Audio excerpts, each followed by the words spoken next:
संतों के धन राधा श्री राधा। आप बताओ काहे को देखो कथम ब्रह्मन तीन मुखा, तब काहे को तुम लटकाए हो। सारा सर्वेश बंधनम मदीयम तो पाद पंकजम, आपका क्या छिन गया भैया। तो नारद जी बोले कि इस पृथ्वी को हम उत्तम लोग समझ के आए, उत्तम लोग समझ करके आए कि बड़ा उत्तम लोग है। यहाँ कुछ सत्संग की इच्छा से आए थे, लेकिन सत्संग के लिए हमको अच्छा कोई स्थान नहीं मिला, मन बड़ा उच्चन हुआ, शांत नहीं। अच्छा ये बताओ, सही सही बात बताओ, उत्तम लोग ये पृथ्वी का है कि स्वर्ग लोग उत्तम है? ओ भैया अरुण जी, तो समझ में आएगी पृथ्वी वाले का।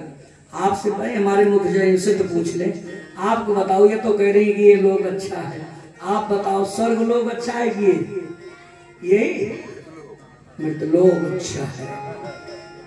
अच्छा तो ये बताओ, आपो करें जब मृतलोक अच्छा है तो जब कभी संसार से चला जाता है तो काहे को नहीं लिखाते कि भूलोकवासी, वृंदावनवासी, जगन्नाथवासी, द्वारिका, यहाँ के भूलोक के तीर्थों का काहे को नहीं दिखाई देते? क्या दिखाएंगे? वो स्वर्गवासी, हमारे पिता स्वर्गवासी। बोलो जब भूलोक है तो यहाँ का लोक काहे नहीं दिखाया जाता? इसका मतलब झूठ बोल रहे हो, स्वर्गलोक की ज्यादा महत्ता है तभी तो दिखा दे। स्वर्गवासी हो गए, स्वर्गीय पिताजी, यहाँ का कहीं नहीं बताते। यही है हमारे जगन्नाथ में, बद्री नारायण में है, केदारनाथ में, प्रयाग में है, भूलोकवासी क्यों नहीं कहते? इसका मतलब कि निश्चित ही हम स्वर्ग का ज्यादा महत्व देते हैं। कारण क्या है कि स्वर्ग में चाहे गर्मी हो चाहे ठंडी हो, वहाँ हमेशा बसंत ऋतु रहती है, वहाँ पसीना नहीं होता, वहाँ गर्मी नहीं होती, वहाँ पर सदैव सौंदर्य बना ही रहता है, किसी भी प्रकार की वो नहीं होती। ठीक है ना? यहाँ तो गर्मी होगा तो पसीना, ठंडी होगी तो ज्यादा कंपकपी होगी, यहाँ तो सब संकट ही है, तमाम तरीके। वहाँ हमेशा ऋतु बढ़िया से रहती है, सदैव बसंत ऋतु रहती है। तो अब ये सब अगर समानता दी जाए तो आप बोलो स्वर्गलोक ठीक है ये? अच्छा, एकदम कसे है ये पक्के श्रोता हमारे, सही कह रहे हैं। वो चाहे जितना हो कुल मिला के, इसलिए अगर ये सब मिलाओगे तो स्वर्ग बढ़िया है। यहाँ का लोक इसलिए है, एक ऐसा ये लोक है भूतल जो स्वर्ग पहुंचे हैं कहाँ के नाते, बिना यहाँ आए कोई स्वर्ग आज तक नहीं गया।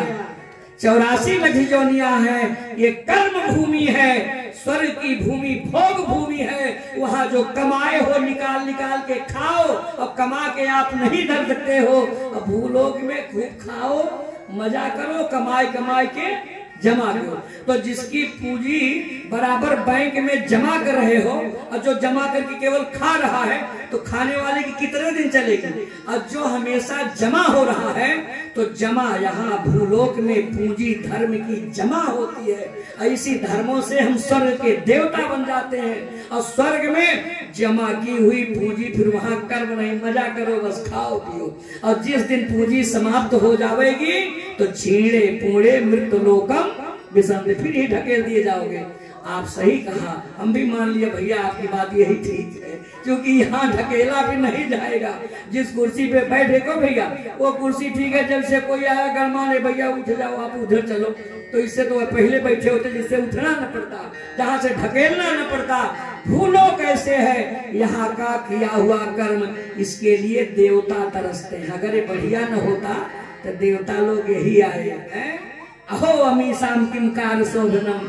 ये सब भैया यही कहेंगे कि अरुण भैया कौन सा पुण्य कर्म किए हो। देवता पछता रहे हैं कि ये लोग भैया भूलोक में जाकर के भगवत कथा सुनने को पा रहे हैं और हम लोग देवता भी होकर के कथा सुनने को नहीं पा रहे हैं। श्रीमद् भागवती वार्ता सुराना अब्दुल्ला, ये देवताओं को भी सही कह रहे हो। तो बोले मैंने उत्तम लोग समझ करके आया, लेकिन ऐसे घूमते रहा, तीर्थों में भी जाकर के तीर्थों में पाखंडियों का दर्शन हुआ।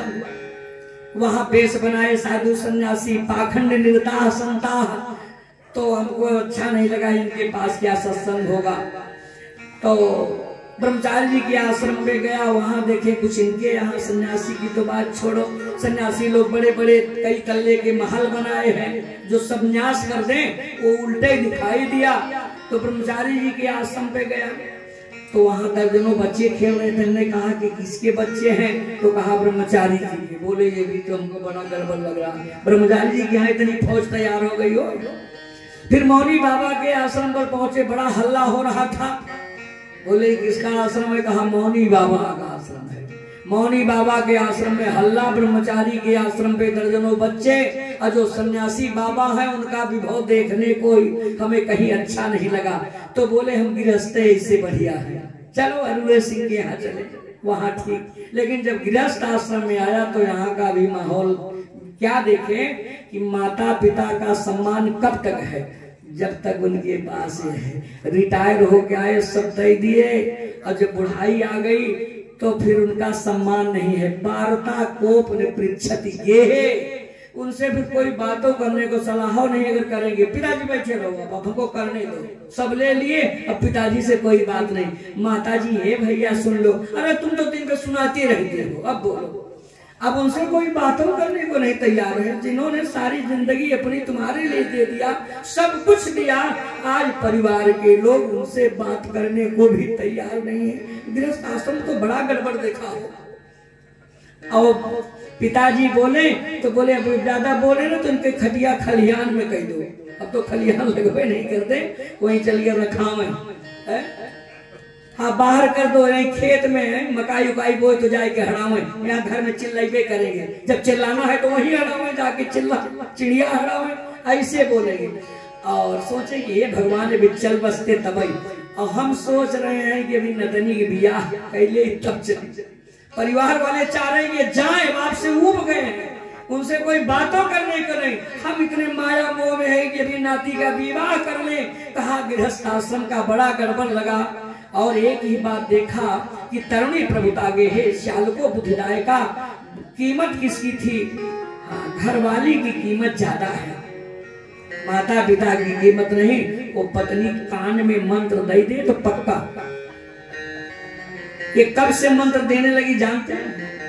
कोई बात हो दिन भर के रिपोर्ट धीरे से जाएगी। जब कमरे में गए देखिए सासू जी आज ये कह रहे थे, ससुर जी आए ये शिकायत कह गए, बोले सवेरे चले जाते हैं। मैंने जितनी शिकायत लिखना शुरू कर दिया।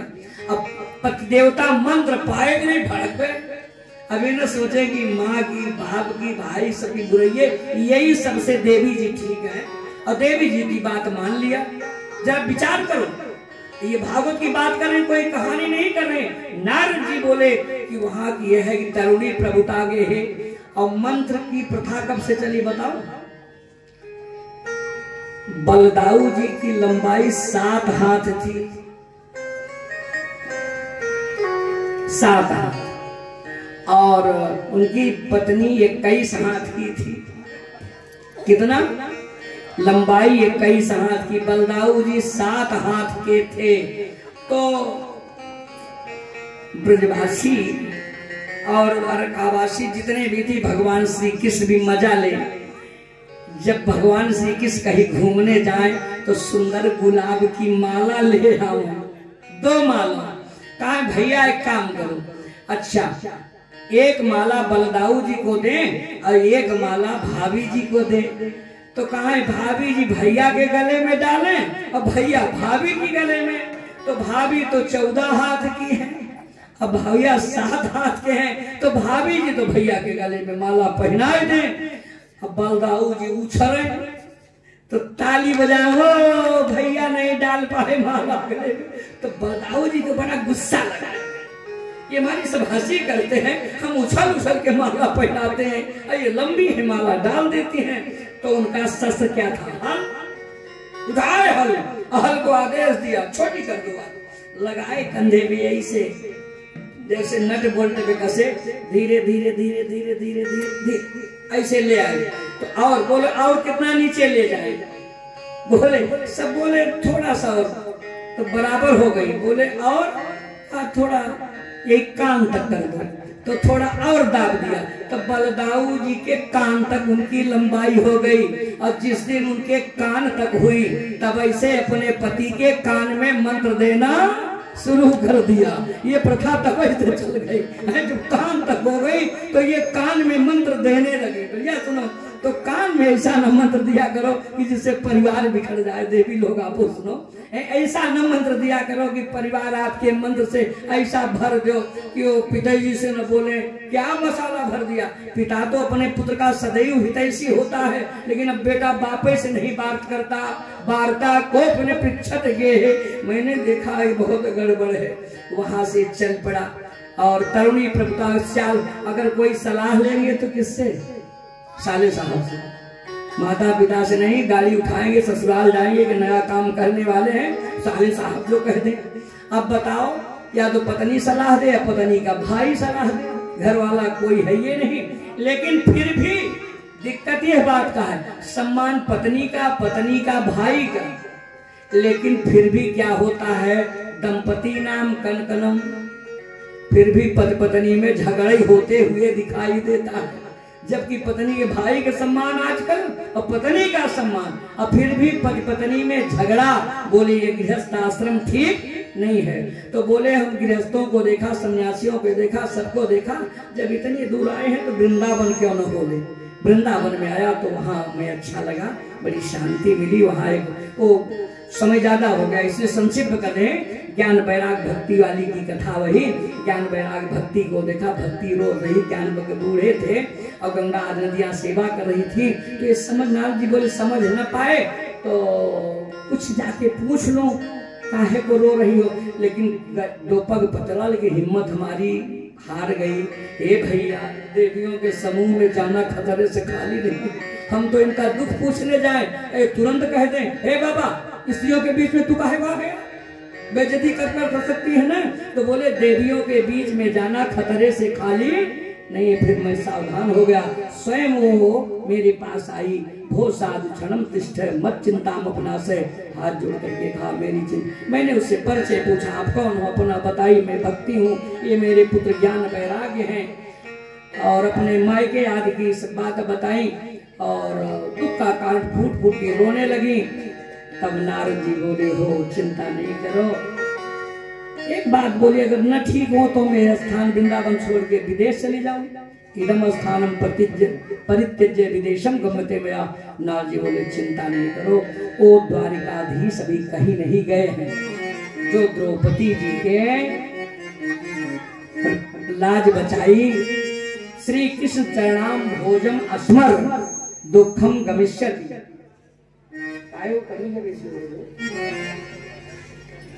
अच्छा चलो बोलो भागवत भगवान की जय हो।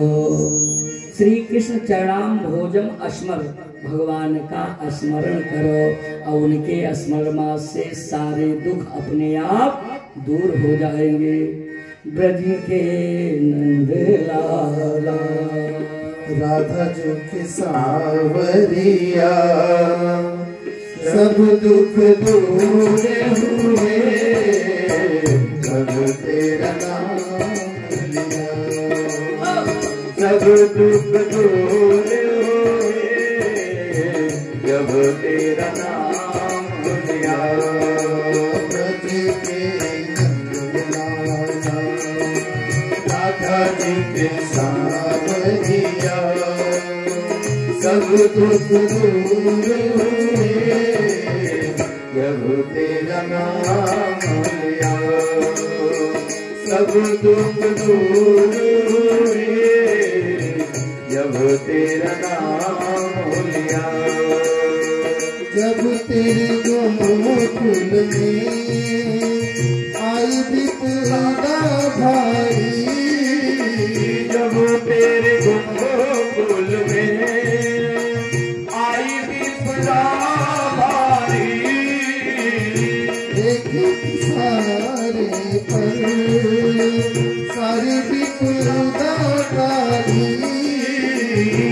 एक सारे पर सारी विपदा टाली, सारी विपदा टाली।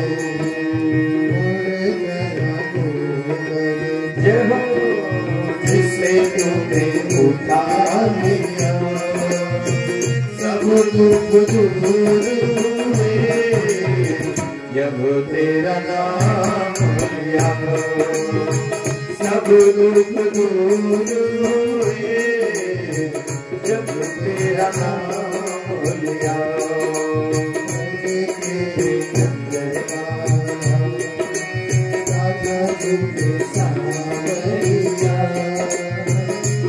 दुख दूर हुए, जब तेरा नाम लिया। सब दुख दूर हुए, जब तेरा नाम लिया। बोले वो परमात्मा कहीं चले नहीं गए। श्री कृष्ण चरणाम भोजम अस्मर दुखम गमिष्यति। फिर नारद जी ने तमाम उपाय किए, वेद वेदांत का घोष किया, गर्जना किया, गीता पाठ सुनाई, लेकिन उनकी मूर्छा नहीं गई। तब नारद जी चल पड़े। आकाशवाणी हुई कि उद्यमा सफलम स्नेयम, तुम्हारा उद्यम सफल होगा। एक तदर्थ सत्कर्म, उसके लिए सत्कर्म करो। तो मेरी समझ में नहीं आ रहा है सत्कर्म है क्या। तब शनकादिक ने सत्कर्म भागवत, बोलो भागवत भगवान की जय हो। उनको सत्कर्म बताया कि सत्कर्म क्या है, भागवत धर्म को सत्कर्म बताया। और वो भागवत शनकादिक ने हरिद्वार में आकर के नारद जी को सुनाई। नारद जी मुख्य जजमान बने। तांत महात्मा से तट भर गया और ज्ञान वैराग्य भक्ति वहां आकर के पधारी।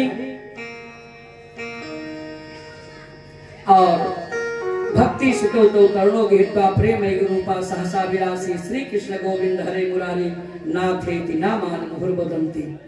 और जब ये सब देखा कि भक्ति महारानी पधारी ज्ञान वैराग के साथ, शनकादिक बोले कि ये भागवत के अभी अभी श्लोक के अर्थ से इनकी उत्पत्ति हुई।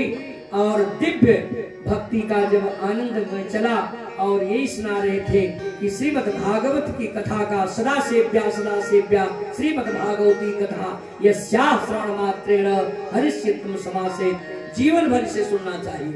जिसके सुनने मात्र से हरि चित्त में चिपक जाते हैं। और एक एक श्लोक के वाचन से जो गायत्री पुरस्चरण का फल मिलता है वो श्रीमद् भागवत के एक एक श्लोक से प्राप्त होता है। बड़ी इसकी महिमा गाई। और अंत में जब संकीर्तन हो लगे, अलौकिको यम महिमा मनीश्वरा सप्ताह जन्यो दिविलोकितो मया मूढ़ा सखा जी पशुपक्षिणो मत सर्वे निष्पापितमा भवन्ति। नारद जी ने कहा कि मैंने आज देख लिया भागवत की अलौकिक महिमा की। और जो उन्होंने सत्संग की प्रेरणा दिया, कहा अब समझ गए कि भाग्योदयेन लभते बहुजन्म समर्जितेन सत्संगमं च लभते पुरुषो यदा वै। आप जैसे संतों का समागम ऐसे नहीं मिलता, दर्शन अनेक जन्मों का पुण्य होता है। मोह ज्ञान आदि भ्रांति ज्ञान को मिटाने के हेतु ही आप सबका आगमन होता है। बिनु सत्संग विवेक न होय, बिनु सत्संग विवेक न होय,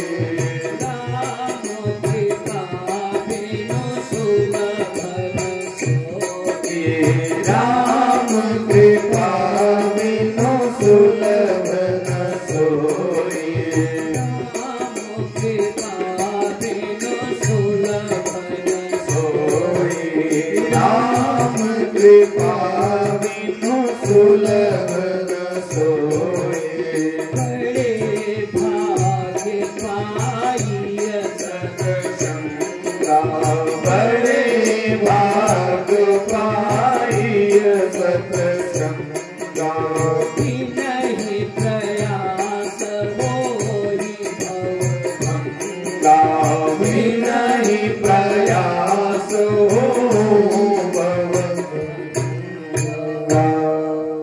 अनेक जन्मों का पुण्य होता है तभी ये ऐसा सत्संग मिलता है और ये भागवत की बड़ी दिव्य महिमा है।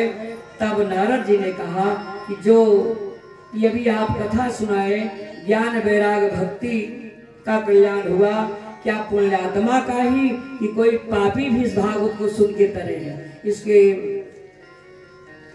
उस इतिहास को समझाने के लिए हाँ पापी भी से तरते हैं। बोले कौन तरा? जिसके लिए आत्मदेव और धुंधली की कथा सुनाते हैं, जिसमें गोकर्ण धुंधकारी का चरित्र कि धुंधकारी जैसे प्रेत पाप कर्म में परायण रहने वाला, घर में वैश्या को रखने वाला, जिसके कर्म से पिता चले गए, माता कुएं में गिर गई, इतना बड़ा अत्याचार किया, इतना बड़ा अत्याचारी भी वैश्या ने उसको जला दिया, प्रेत हुआ। तो ऐसे प्रेत का भी कल्याण श्रीमद् भागवत की कथा से हुआ। इतने बड़े अपराधी का इस समय ज्यादा हो गया इसलिए बताए, नहीं तो आत्मदेव धुंधकारी का कथा सुनाते। लेकिन इतने सुन लो इस कथा का भाव कि जो प्रेतत्व से भी मुक्ति दिला दे, कोटि कोट अपराध करने वाले इन शरणागति को गए तो भी भागवत की कथा उठे मुक्ति दिलाती है। श्रीमद् भागवती वार्ता प्रेत पीड़ा विनाशनी तथा विषप्ता हो धन्य कृष्ण लोक उपासिता। और 6वें स्कंद अध्याय में कैसा वक्ता, कैसा सोता, कैसा मंडप, क्या विधि आदि यही सब वर्णन किया गया है। सकाम भक्ति के लिए मुहूर्त देखने की जरूरत है। निष्काम भगवती प्रीति द्वारा, जैसे आप सही बताओ कोई उद्देश्य लेकर संकल्प किया कि भगवान से प्रेम बने भगवत है? हाँ, तो ऐसे लिखा है कि निष्काम भक्ति के लिए कोई मुहूर्त की जरूरत नहीं है। जब श्रद्धा भक्ति उत्पन्न हो जाए तदैव पुण्य कालो तस्य अतो अनिमित जीवितम अतः सर्वेषु कालेषु यज्ञालारम्भम सुनो। हर समय भगवत कथा के लिए, इसके लिए गुरुस्त शुक्रस्त। अभी बताए कि हमारे गांव में कुछ चर्चा चल रही थी कि सूरत की कथा कैसे होगी। हम कहा भाई वो ज्यादा ज्ञानी होंगे। स्पष्ट है कि अस्ते गुरु वस्तकते शुक्रे सुप्ते मुकुंदे धनमीन पूजे विरुद्ध पक्षे रविरुद्ध पूजा ना वर्जेत विष्णु कथा प्रसंगा। तमाम है भागवत के प्रमाण है, परशुराम कारिका का प्रमाण है कि यदि जायते वित्तम चित्तम श्रद्धा समन्वितम। जब धन संपन्न हो जाए, चित्त श्रद्धा से समन्वित हो जाए तो वही साहित्य है। क्योंकि शुक्रास गुरास्त न देखो, क्योंकि जीवन क्षणभंगुर है। 2.5 महीना शुक्रास देखोगे फिर आप कथा नहीं सुन पाओगे। जब श्रद्धा उत्पन्न हो जाए तो समझ लो कि साहित्य आई है। तदेव लगनम सुदृम तदेव तारा बलम चंद्र बलम तदेव विद्या बलम दैव बलम तदेव लक्ष्मी पते तेंद्रिव सलामी। भगवत चरणारविंद के लिए वही सब कुछ है।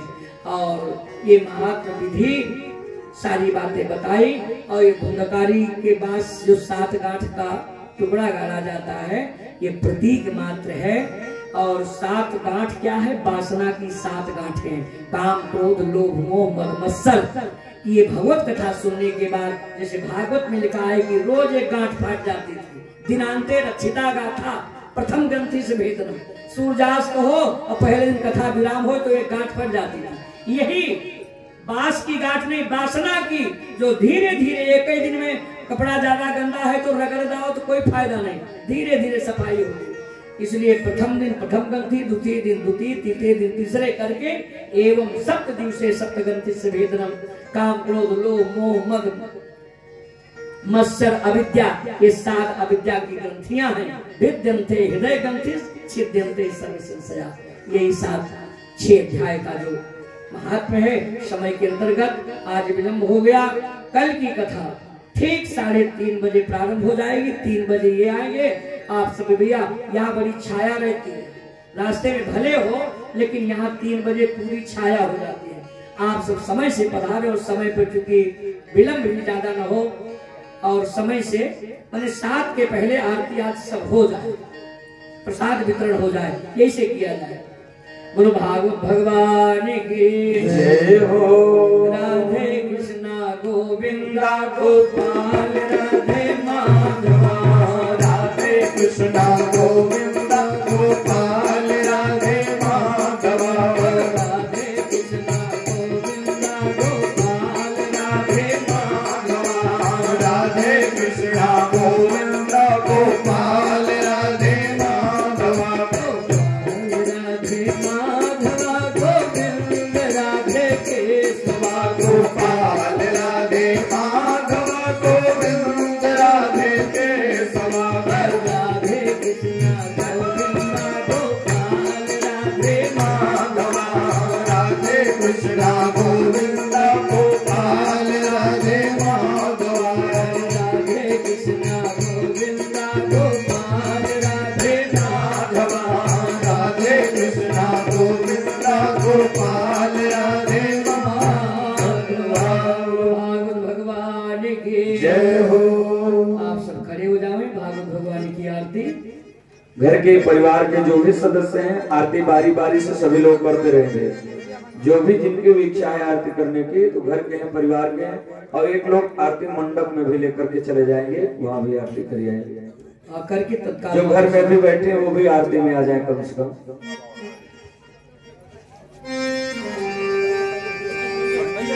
और जहाँ तक आवाज पहुँच रही भैया, अगर आज नहीं आए हैं, वैसे आज की कथा तो मुख्य कथा है।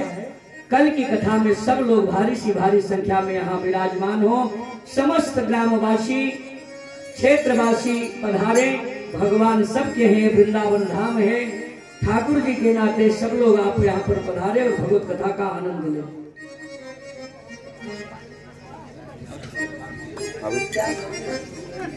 अरे आओ तो कोई सब कुछ बाई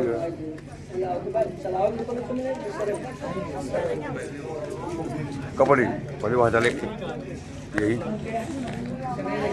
हाँ पहले वहाँ चले पहले यहाँ ओम चंद्रमा मनसो जात चक्षुः सूर्यो वजायत श्रोत्राद वायुस्य प्राणस्य मुखादग्निर्जायत।